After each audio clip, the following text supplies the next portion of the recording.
Good morning. My name is Michelle Southerland-Frazer, and I would like to thank you for attending this presentation, which will provide an overview and analysis of Priceline's terms of use, or some may know it as terms and conditions.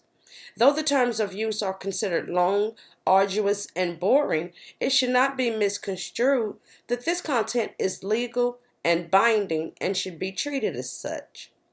I will focus on Part 1, General Terms and Conditions, which will include sections A through S within Part 1 of Priceline's Terms of Use.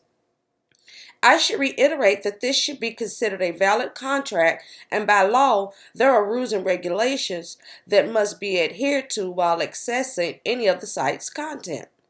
The review of the site's terms of use should be reevaluated periodically throughout the year, and with overhaul requirements or updates completed at least once per year, which will allow all users to be aware of any upcoming imminent change to their rights pertaining to the terms of use. This should be treated as a legal binding document. The question really pertains to, is it enforceable? Having the link added on the site is one thing, but having it readily available is best.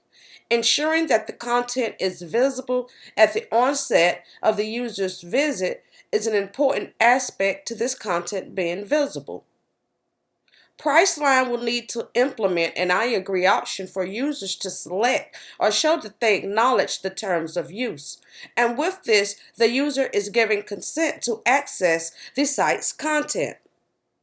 I could consider this an in-your-face process, as this will assist with alerting all users that there are rules, regulations, and requirements for accessing the content. And this will help with any underlying complaints or subsequent lawsuits that could pose a problem for Priceline moving forward. For example, a recent case of Schnabel versus Trilogiant Court, the Second Circuit Court of Appeals, provides some important guidance that can be readily applied to the enforceability of websites' terms of use and other online agreements. In a nutshell, the case involved a father and son, whom we know as the Schnabels, who each signed up for online discounts for products and services in consideration of monthly fees. Following the enrollment, the Schnabels received an email from the defendant, Trilogiant, with an additional terms and conditions, including a mandatory arbitration provision.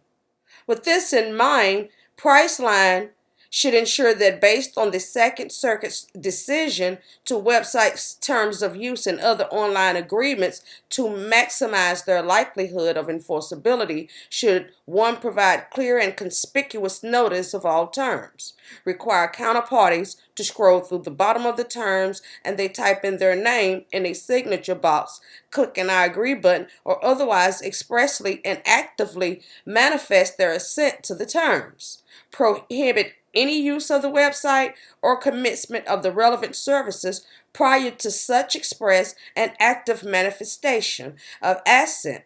And lastly, to periodically have counterparties reconfirm their agreement to the terms based on this new and needed process that I just described. Also within this legal content for Priceline should include the following: disputes and arbitration, limitation on claims, mandatory arbitration, copyright notice and claims of copyright infringement, claims of copyright infringement, trademark notice, acceptable use or license, accounts, security, passwords, privacy policy, disclaimer of warranties, no agency relationship, minors, general limitation of liability, indemnification and chargebacks, third parties, again liable, user comments, feedback, and any other submissions, response to requests, and or links to other websites and services, modification or termination of usage, electronic notification, international use, hyperlinks, and miscellaneous. Each of the described topics are all a part of the terms of use and should be followed accordingly. As stated earlier, the terms of use should be viewed as pertinent content that should be read, and this would include the various components or sections within the terms of use guidelines. Priceline is a massive site that provides massive services and offerings that could entail various forms and content that needs to access the user's personal information. Moving forward, I would like to now provide you with the why the items that is being discussed and why they are important. They should be considered super important actually and deemed fitting for the analysis of Priceline terms of use content, how this content is viewed, and whom this content pertains to. Based on the knowledge that we now have, there should be some form of validity or clarity when it comes to your rights and what, if any, are applicable to you in your claim or dispute. Based on the claim, we must remember that the terms and use that are currently in place is a piece of content or link that is required by law, and if implemented as a website standard, would allow for this to be considered a smart business. And in my opinion of the current assessment means this would be huge for Priceline. So in retrospect, yes, you can sue, and this has always been an option, but the overall outcome is what must be the focal point. So though there is a dispute against Priceline, there will not be enough viable evidence to hold Priceline accountable due to the terms and use agreement that is included as part of their homepage content, found at the bottom in a smaller than normal font. And this allows Priceline to be compliant legally.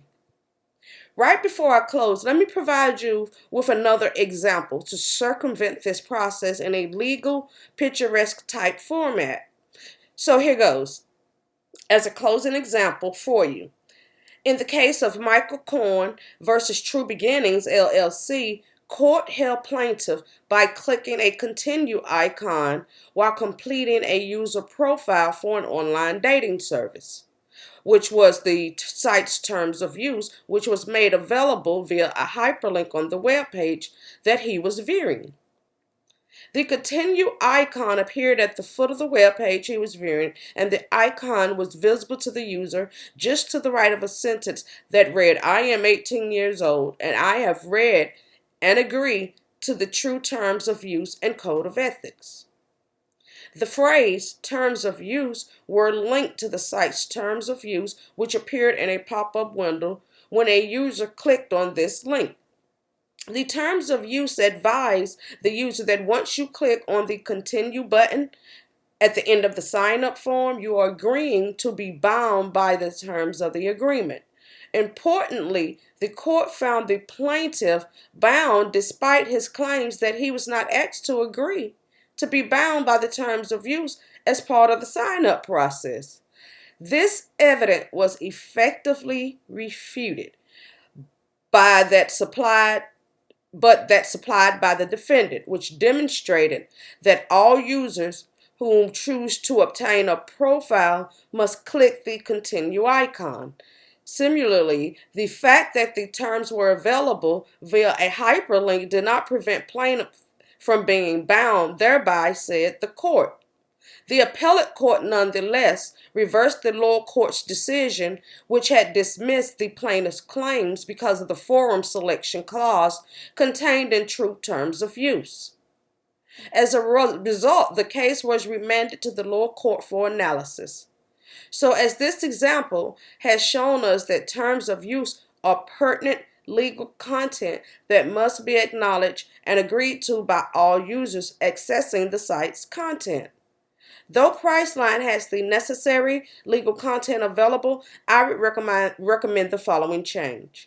Each user should be presented with all disclaimers and/or terms of use content as a pop-up or call to action, or some may consider it as CTA, which ensures the terms of use are agreed to and that they are visible and prominent before the user.